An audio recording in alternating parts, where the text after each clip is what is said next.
Today we begin with something that is near and dear to my heart, Greek life. Not only am I speaking with a fraternity hermano of mine, but he is also the regional director of the metro region of La Unidad Latina, Lambda Upsilon Lambda Fraternity Incorporated.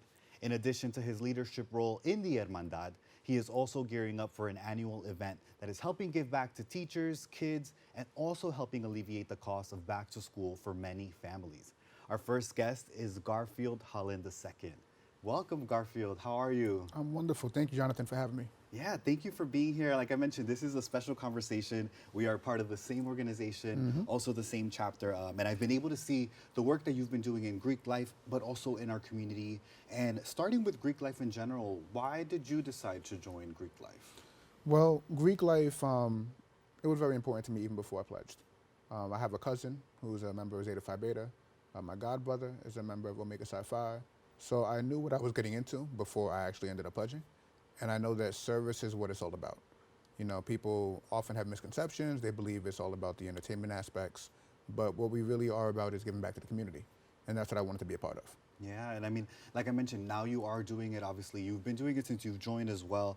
But now as a regional director in this role, you work with different schools, chapters. What is some of the schools that you do work with and get to oversee? Right. So we have 12 chapters in the New York metro region. 2 of them are graduate chapters, so they are full of members who graduated from universities and they still continue to work with the organization, or they pledged as graduates. And then the other 10 chapters are undergraduate chapters. We have chapters at Baruch, Pace University, John Jay, Columbia, Fordham, all the way out into Long Island, Adelphi, Stony Brook. Yeah, and the reason I feel like that's important to highlight too is because I know myself as a person who was born and raised in the Bronx was traveling to Westchester. You know, there's many people that from our very own borough are traveling to all these schools as well. You talked also about a little bit the misconceptions that there are, that it's all about just partying. What are some of the initiatives or kind of campaigns you've been a part of or events, you know, to kind of be a part of and host? Sure. Well, I'll start with right now, and then I'll go to some of the past. So right now, we're working on the Back to School drive.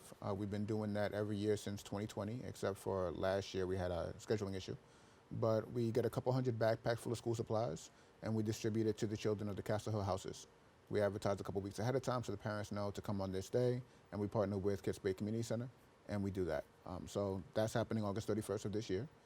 We also have a clothing drive going on right now. Our graduate chapter, Gamma Alpha, has partnered with Oyate Group, Tomas Ramos' organization, and we'll be collecting clothes from all over parts of the borough, as long as it's in good shape, and we're sending it down to Haiti. So they're helping us distribute it down there. Yeah, so the impact isn't just in our community, but also, you know, across. Why is it important, you think, to have these type of initiatives and to do these type of drives as well? We have a lot of issues in this borough, both on a macro level and a micro level. I know in my neighborhood, the median household income is $30,500. That's really not enough to raise a family on. And I live in a 1-bedroom. Rent for me is about $18,000 a year. So imagine if you have a family, you know what I mean? Yeah. We really have to do as much as we can to support people, because if we don't, we won't have a community. Yeah. Now, starting with the annual school supply drive, what are some of the supplies that are needed for this initiative as well? Backpacks are the main thing. We get a lot of donations. So we have a lot of people purchasing pencils, notebooks, but I think backpacks is the biggest thing right now. Yeah. How have you seen, I mean, this is an annual event you mentioned, except for last year, but to see that every year kind of come back, people get these school supplies, what has been the impact or that reaction firsthand that you've seen from these families? It's great, because not only are we servicing the people that live in that community, but also the people that work in that community. You know, I have people who, they live in other parts of the Bronx, but they work in that neighborhood, and they know about the drive, so they come with their kids. So we really get to meet people from all over. I've met kids from when they were much smaller, back in 2020, to now, that are still coming every year. So it's just really nice getting to see them grow. Yeah, and now with the clothing drive as well, obviously making that impact all the way to Haiti, what kind of inspired that initiative? Well, you know, our graduate chapter, they're not tied to a specific campus. You know, they're supposed to help out the community as a whole. And they do several different community service, you know, projects throughout the year. The one that they're doing right now, though, they decided to do a clothing drive. And they were getting donations from people all over, you know, the boroughs. And I was like, we need to figure out where we're going to distribute these. So we reached out to Oyate Group, and they've been amazing with it. They've provided us with a drop-off location so people can drop off supplies at their headquarters at 276 Grand Concourse, and they're providing the transportation. And we looked at the countries that needed the most help right now. We know Haiti's going through a lot, so we decided to help them out.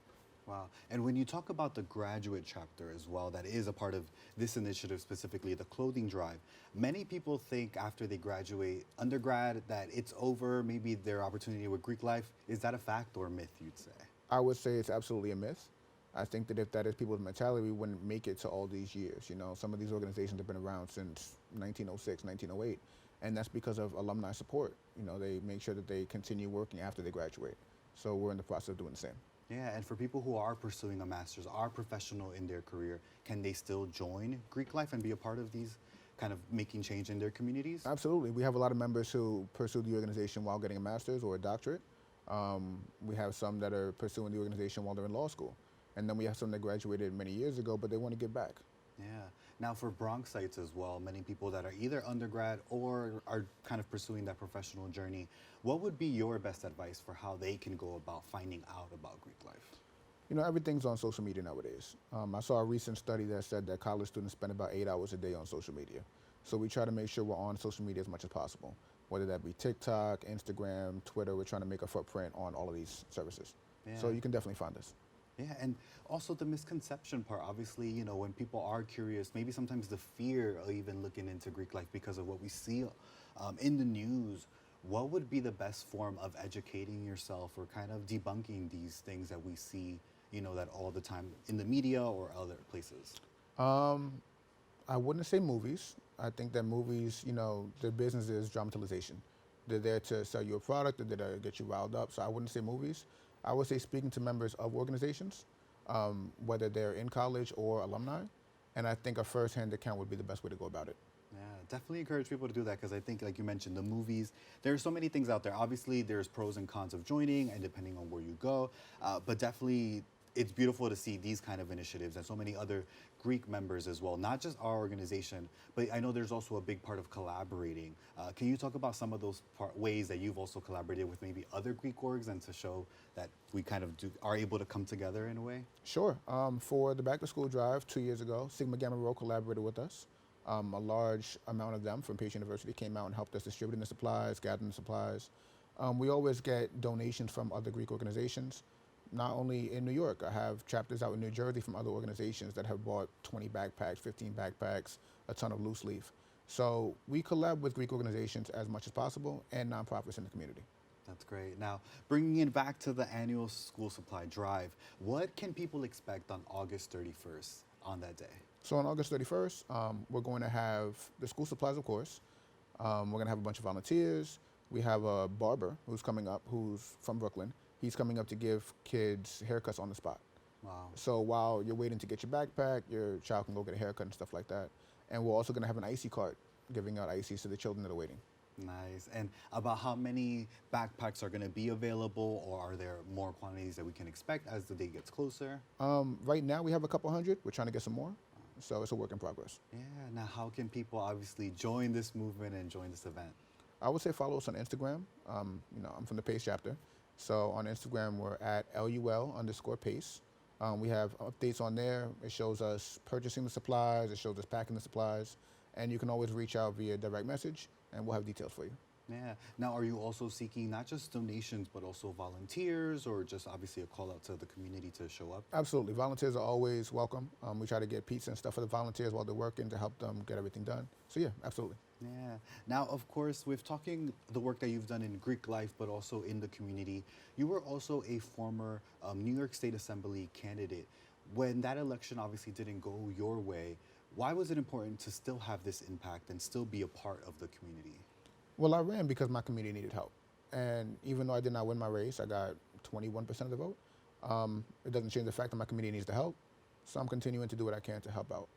Yeah, when you look at obviously the impact that you're doing with the clothing drive, the back to school supply drive, and all these other like registering people to even vote, what do you hope people take away from that, from those initiatives? I hope that people see that we're about service. Service is what we do. The brotherhood aspects, the entertainment aspects, those are all great. But at the end of the day, when you boil that down, we are service organizations. Yeah. Well, I mean, thank you so much, Garfield. I appreciate, obviously, the insight into learning about these initiatives, a little bit more about Greek life. Like I mentioned, I think it's important for our borough to know more about it and, of course, the school supply drive. So thank you as well for being here. Thank you so much. Yeah. And of course, for our viewers, if you want to get involved with donating some supplies for students, check out Garfield's Instagram at Garfield Holland. And for families looking to get their kids some back to school supplies, mark your calendars because the event will be on Saturday, August 31st at the Kips Bay Boys and Girls Club in Castle Hill Avenue from 1 p.m. to 4 p.m. Stay tuned, more open when we return.